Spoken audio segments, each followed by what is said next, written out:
ஓம் நாகராஜனே போற்றிவோம், ஓம் நாகதேவியே போற்றிவோம், ஓம் ராகு கேதுக்களே போற்றிவோம்.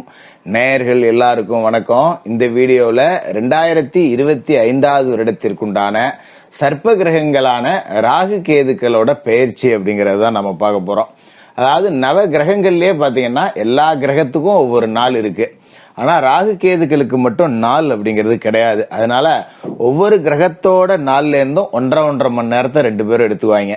ராகு காலத்தை ராகு எடுத்துக்குவாரு, யமகண்டத்தை கேது எடுத்துக்குவாரு. இப்படி எல்லா கிரகங்கள் மேலையும் ஆதிக்கம் செலுத்துறதாலதான் நவ கிரகங்கள்ல இந்த ராகு கேதுக்களோட பெயர்ச்சி அப்படிங்கிறது ரொம்ப முக்கியமா பார்க்கப்படுது. மலையாள ஜோதிடத்திலாம் பாத்தீங்கன்னா ராகு கேதுக்களை மட்டுமே வச்சு ஒருத்தரோட ஜாதகம் அப்படிங்கறதே முழுசா சொல்லிடுவாங்க. அந்த அளவுக்கு இந்த சர்ப்ப கிரகங்களோட பலம் அப்படிங்கிறது கூடுதல்.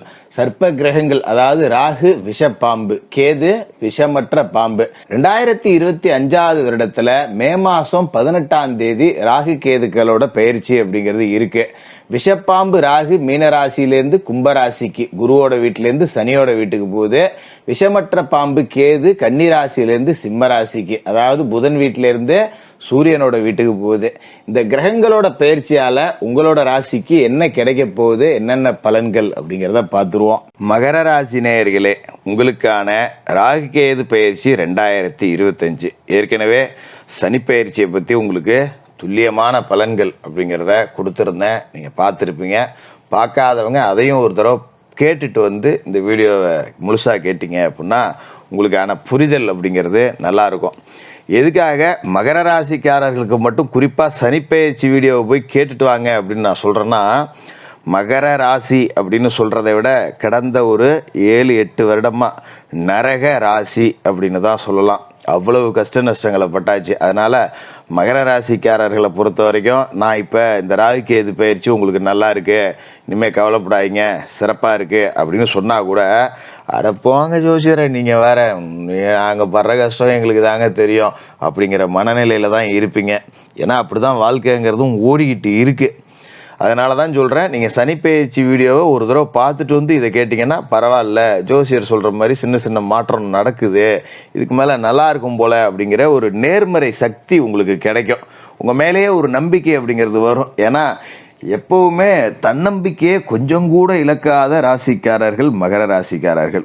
ஊற வச்சு அடித்தாலும் சரி, எப்பேற்பட்ட கஷ்டம் வந்தாலும் சரி, சரி விடு பார்த்துக்கலாம், இந்த இதுவும் கடந்து போவோம் அப்படிங்கிற மனநிலையில் இருக்கக்கூடிய மகர ராசிக்காரர்களுக்கு லேசாக அவங்களை எந்திரிக்கிறதுக்கு ஒரு சின்ன வாய்ப்பு கிடைச்சதுன்னா விஸ்வரூபம் எடுத்து நிற்பாங்க.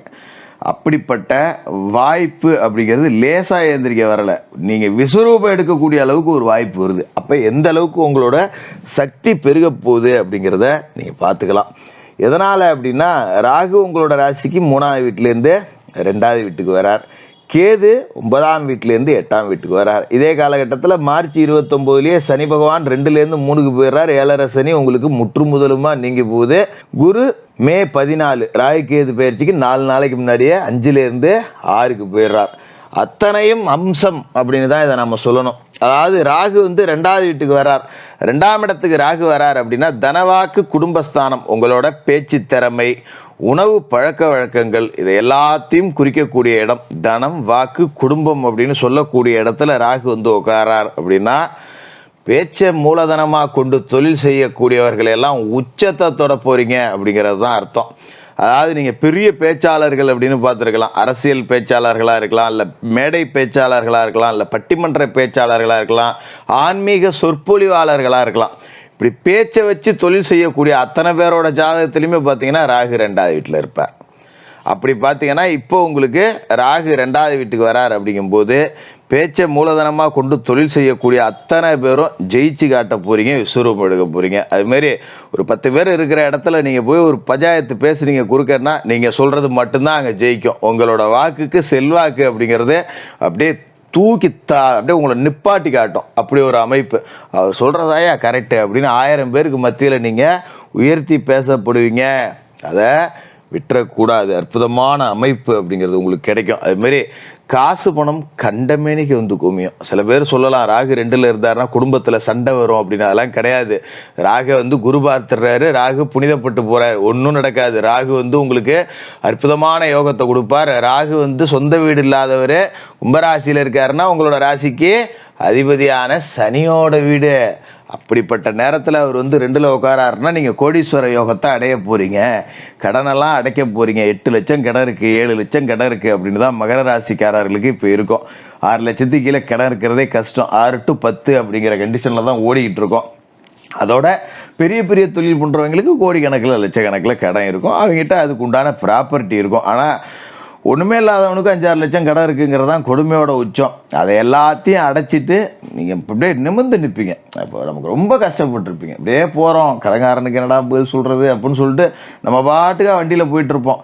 வண்டி எப்படி இத்தனை இடத்துக்கு போச்சுன்னே தெரியாது. ஏதோ சிந்தனையில் எங்கேயோ போயிட்டுருக்கேன் அப்படிங்கிற மாதிரியே இருக்கும். மனசு வந்து ஒரு நிலை இல்லாமல் எதையாவது யோசிச்சுக்கிட்டு ராத்திரியில் படுத்தா தூக்கம் இல்லாமல் கண்டமேனிக்கு அதை நினச்சி இதை நினச்சி காலையில் கடங்காரனுக்கு பதில் சொல்லணும், அவனுக்கு பணம் தரேன்னு சொல்லிட்டோமே, ஃபோன் அடிப்பானே, இப்படியே தூக்கம் இல்லாமல் கடந்து உடம்பை கெடுத்துக்கிட்டு இதால் கை கால் வலி, மூட்டு வலி, முதுகு வலி, இப்படி பல பிரச்சனைகளை சந்திச்சுக்கிட்டு கிடந்த உங்களுக்கு ஒரு பாலைவனத்தில் சிக்கினவனுக்கு பச்சை தண்ணி கிடைச்ச மாதிரி இந்த கிரகப்பெயர்ச்சி எல்லாமே உங்களுக்கு சாதகமாக இருக்குது அப்படிங்கிறது தான் அம்சம். சரி, ராகு 2ல் இருக்கிறதால என்ன பிரச்சனை அப்படின்னு கேட்கலாம். சில பேர் வந்து சொல்லுவாங்க, ஆனால் இந்த ராகு வந்து 2ஆம் வீட்டில் இருக்கும்போது பொய் சொல்ல வேண்டியது வரும், ராகு 2ஆம் வீட்டில் இருக்கும்போது குறுக்கு வழியில் சம்பாதிக்க வேண்டியது வரும், இதெல்லாம் சொல்லுவாங்க. அதெல்லாம் கிடையாது. முதல்ல புரிஞ்சுக்கிங்க.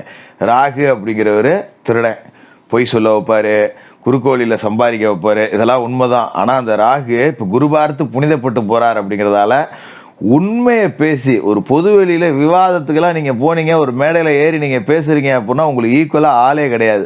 அதுமாரி எனக்கு நல்ல பேச்சு திறமை இருக்குது, எனக்கு வாய்ப்பு கிடைக்கல அப்படின்னு இருந்தவங்களுக்கெல்லாம் வாய்ப்பை உருவாக்கி கொடுப்பார். உங்களோட பேச்சு தான், உங்களோட அந்த வாக்கு வலிமை அப்படிங்கிறது தான் உங்களை தூக்கி உச்சத்தில் நிப்பாட்ட போகுது. அதே மாதிரி சில பேருக்கு பேச்சால் ஆதாரமற்ற கருத்துக்களால் வம்பு வழக்கு வரக்கூடிய சாதகம் இருக்குது. ஆனால் பெரிய அளவில் பாதிக்காது. ஏன்னா ராகு புனிதப்பட்டு போகிறார் இல்லையா. அதனால் குடும்பமான வரைக்கும் பொதுவெளியில் பேசும்போது ஆதாரமற்ற கருத்துக்களை பேசிடக்கூடாது. வார்த்தைகளில் நிதானம் அப்படிங்கிறத கடைபிடிக்கணும். குடும்ப உறவுகள் கணவன் மனைவிக்குள்ளே சின்ன சின்ன சண்டை சச்சரவு அப்படிங்கிறத நெண்டி விட்டு தான் பார்ப்பார். அதை விட்டு கொடுத்து போகிறது அப்படிங்கிறது தான் இந்த காலகட்டத்தை பொறுத்த வரைக்கும் நல்லது. பெருசாக நீங்கள் பயப்பட வேண்டியதில்லை. இதே காலகட்டத்தில் முழுசாக உங்களுக்கு 7.5 சனி அப்படிங்கிறத விட்டு வெளில வந்துட போகிறீங்க. நம்மளோட சனிப்பெயர்ச்சி வீடியோவை பார்த்தாலே தெரியும் சனி என்ன மாதிரியான நன்மைகளை உங்களுக்கு செய்ய போகிறார் அப்படின்னு. இதே காலகட்டத்தில் குரு பயிற்சி ஆகிடுது. குரு வந்து 5ஆவது வீட்டிலேருந்து 6ஆவது வீட்டுக்கு போகிறார். அதாவது மறைவு ஸ்தானத்தில் போய் குரு உட்கார்றாரு. என்னங்க 6ல் குருன்னா ஊரில் பகையாச்சே, மறைஞ்சு வர போயிருக்காரே, பிரச்சனை வருமா ஜோசியரை நீங்கள் கேட்கலாம். அப்படி கிடையாது. குரு யார் அப்படின்னு பார்த்தீங்கன்னா உங்களோட ராசிக்கு 12ஆவது வீட்டுக்கு அதிபதி, 3ஆவது வீட்டுக்கு அதிபதி. அதாவது 12க்கும் 3க்கும் அதிபதியான அவர் 6ல் போய் மறைகிறார். மறைஸ்தானங்களுக்கு அதிபதி இன்னொரு இடத்துல போய் மறைகிறார். அப்போ 12க்கு அதிபதி 6ல் மறைகிறார்னா விபரீத ராஜயோகம். 3க்கும் அவர் அதிபதியாக இருக்கிறதால இது விபரீத சக்கரவர்த்தி யோகம். இதை நீங்கள் சரியாக பயன்படுத்திக்கிட்டீங்கன்னா கோடிகளில் புரலாம். சும்மா விளையாட்டுக்கு சொல்லலை. நம்ம எங்கெங்க பிச்சை எடுத்துக்கிட்டு இருக்கேன், ஒரு வாடகை சைக்கிளுக்கு கூட வக்கில்லாமல் இருக்கேன், நான் எங்கெங்க கோடியில் போடுறது. அதான் நேரம் வந்துச்சுன்னா குப்பையும் கோபுரத்துக்கு போவோம், கோபுரம் கூட சரிஞ்சு குப்பையில் விழுவும். இப்போ உங்களுக்கு கோபுரம் ஏறக்கூடிய நேரம் அப்படிங்கிறது வந்திருக்கு. இதை சரியாக பயன்படுத்திங்க. குருவும் சரி, சனியும் சரி, ராகுவும் சரி உங்களுக்கு வாரி வாரி வாரி வாரி கொடுப்பாங்க. கவலைப்பட வேண்டியதில்லை.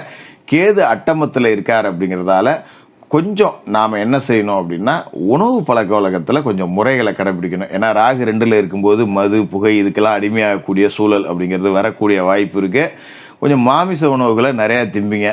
இதே காலகட்டத்தில் கேது அட்டமத்தில் இருக்காருங்கிறப்ப தேக ஆரோக்கியத்தை கொஞ்சம் பாதிப்பாங்க. குறிப்பாக பார்த்தீங்கன்னா தொண்டை சம்மந்தப்பட்ட பிரச்சனை, உணவு குழாய் சம்மந்தப்பட்ட பிரச்சனை, இதெல்லாம் வரக்கூடிய வாய்ப்பு இருக்குது. கொஞ்சம் சாத்வீக உணவு முறைகளுக்கு மாறிங்க. நல்ல உடற்பயிற்சி செய்யுங்க. உடல் ஆரோக்கியத்துக்கு கொஞ்சம் முக்கியத்துவம் அப்படிங்கிறத கொடுங்க. காய்கறிகள், பழ வகைகள், கீரைகளை அதிகமாக உணவில் சேர்த்துங்க. மற்றபடி பெரிய பிரச்சனைகள் எதுவும் இல்லாமல் மகர ராசிக்காரர்கள் சிகரத்தை நோக்கி பயணிக்கக்கூடிய ஒரு அற்புதமான பயிற்சியாக இந்த ராகு கேது பயிற்சி இருக்கும். மகர ராசிக்காரர்களுக்கு வாழ்த்துக்கள்.